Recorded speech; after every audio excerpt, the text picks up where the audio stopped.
Hey, it's October 12th, and it's been a while since I've done a garden tour, and I apologize for that. It's just been a little busy. Things are still growing here. It's a nice thing about being in a very mild climate is we can grow year round. So you'll probably notice some changes. We've got a really nice patch of Brussels sprouts right here. So around here you got to start them in July, get them planted by August, and then watch them grow. So these are looking pretty good. They're about the size that I want them at this time of year. The reason you put them in so early is you want the heat to help get them big, and then when it cools down they'll start budding up. You don't want it too warm when they start to bud, because then they turn into little florets rather than the tight Brussels sprouts that you want to see. So that's why you start them so early. Got another patch here. These went in a little late, but I thought, why not? They're growing pretty well. So these went in maybe 3 weeks ago, so they're putting on size pretty quickly. We've still got peppers, lots of peppers going on. Still harvesting. We got tomatoes, tomato plants. We're harvesting a little bit here and there. The nights have cooled down significantly, so they're not fruiting like they should, but this guy still has fruit. This is a Stupice. It's an Italian early tomato, which means it handles cooler temperatures better. So that's why this one still has fruit, but these big beefsteak type tomatoes don't have anything on them. We've got another patch of green beans going. So this is our third succession planting, and so we're harvesting quite a bit of beans right now. I just harvested a bunch last night, so there's not many that are ready to pick, though some of them are ready to pick. Again, they grow fast. The goats are arguing. This is my new little patch right here. This is where the onions were, but now I've got some radish seedlings. I've got spinach, beets. I just planted some Swiss chard in here. We'll see. It's been a battle with the rodents. They keep eating all my greens, so I'm trying to win that battle. So I found that over here by the onions, or where the onions were, seems to be a little more successful because they're leaving these alone. You can see the squash is done. We still might be done with the pears. There's a few little ones on there, but they're mostly done. The persimmons are starting to come in, so that's our persimmon tree. You can see, might be able to see some. Let's go over here and take a look.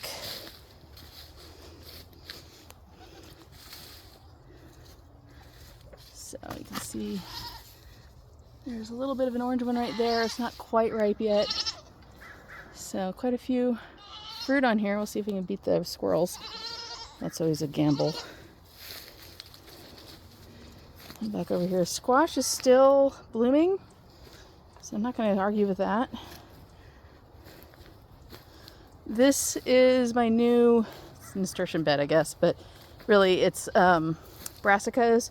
So we've got some broccoli in here, cabbage, cauliflower, and then, as I showed you already, where the Brussels sprouts are. But these are all doing really well. I need to weed it, but the nasturtiums go a little crazy around here. The dry beans have gotten a second wind, so we've already harvested quite a bit. We thought they were done, and then they just greened up and they started producing again, so that's exciting. The Thessaloniki tomato, that one is still going. So I just harvested some last night, so we're getting some of those. This guy, the hillbilly, surprisingly came back. I thought it was a gonzo, but here we are. These are our old green beans. This is our first batch of green beans here. We're letting them dry out so we can save the seed and plant it next year. The thing with beans is they're self-pollinating, so I don't have to worry about cross-pollination with them usually. And so this is our second batch of green beans that we had. We're also letting these dry out so we can get seed. So they're really easy to save seed from, and it's a way to save money for next year because Lord knows we're going to need it. Sweet peppers, still getting a few here and there off of that. Corn is done for the year. We pulled all the cobs off in an attempt to beat the squirrels. It didn't work out. So we're gonna have to figure out how to keep the squirrels out of the corn next year. I do have some electric fencing that I am not opposed to using. It's like a net that you can go around. So we'll see if that's a possibility next year. And then we still have some zucchini going on. As you can see, we harvested all the peas that were here, and the cucumbers are pretty much done. We're getting a couple. We still have one right there, one over there. Zucchini is mostly done. It keeps getting eaten by stuff. So that's that. Although now we're getting some passion fruit because this is the season. Let's see, where's the big one? There's a big one right there. It's a good sized passion fruit. Here's another one. Excited to have passion fruit again. We got some more passion fruit there and there. I think this one is Frederick. Does pretty well here. So excited to have some more passion fruit this year. There's the flowers are really cool looking. There's another fruit up there. Flowers, lots of flowers. So this was my first attempt at growing greens over here, and the squirrels just decimated it. Absolutely decimated it. So they kept away from the kale and the radishes, but cleared out everything else. That's just some netting that I'd used that I need help folding up in an attempt to keep them out, but it didn't work. Let's see, we got an avocado. That's exciting, and it's at the end of the branch, so I'm hoping that the squirrels don't beat us to it by the time it's time to harvest it. Strawberries, looking good. My beef with the strawberries, even though the goats ate them, they bounce back, but my beef with the strawberries is you don't get a whole lot from a large amount, so I rethink that. But we got some grapevines now. They're doing pretty good on this fence.